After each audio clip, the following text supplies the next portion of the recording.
Bonjour à tous, et si nous parlions ensemble de la perversion narcissique? Aujourd'hui, je voudrais expliquer pourquoi le terme est galvaudé.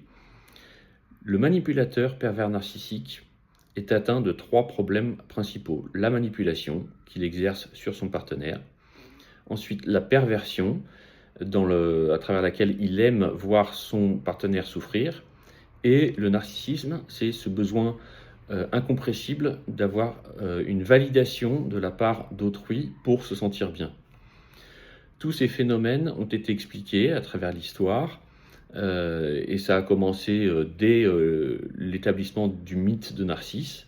Ensuite, par exemple, au XVIIIe siècle, vous avez eu un roman important écrit par le marquis de Sade sur la perversion sexuelle, en partie, dans les 120 journées de Sodome.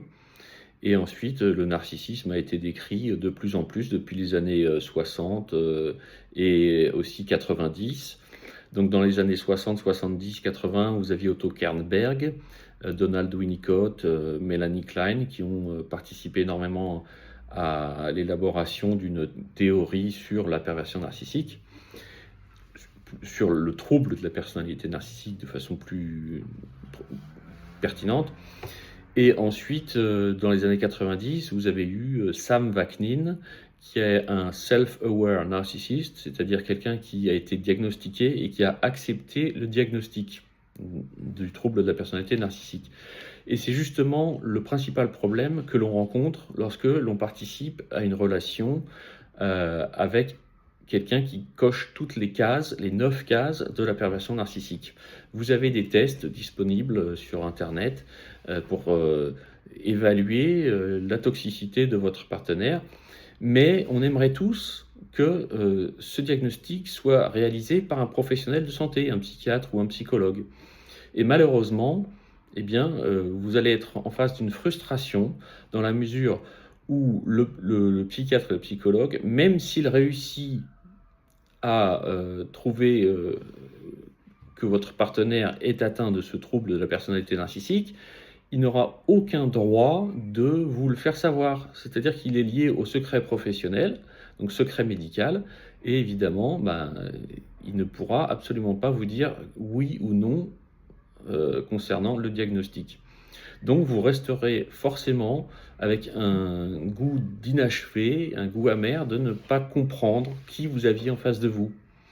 Donc c'est à vous instruire sur le sujet pour pouvoir vous faire une idée de ce que vous avez vécu.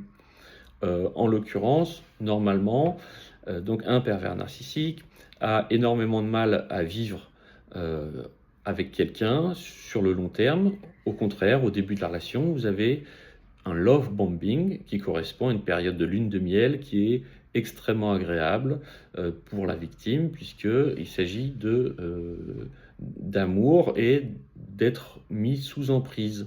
Une fois que vous êtes sous emprise, le pervers narcissique, en règle générale, cherche à se séparer de vous de manière inconsciente pour reproduire ce qu'il n'a pas réussi à faire dans sa petite enfance, à savoir la séparation de la figure maternelle.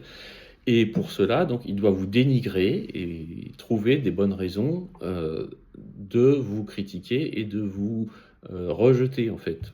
Et donc, il vous rejette et malheureusement, ça signe la fin de la relation car le rejet est lié à des tests de plus en plus pernicieux et sadiques et désagréables pour la victime et qui, au bout d'un moment, craque et doit jeter l'éponge dans la relation, malheureusement. Voilà, donc si vous avez des questions, n'hésitez pas, je suis à votre disposition, soit par téléphone, soit en consultation dans un cabinet à Roquebrune-Cap-Martin, c'est à côté de Monaco. À bientôt.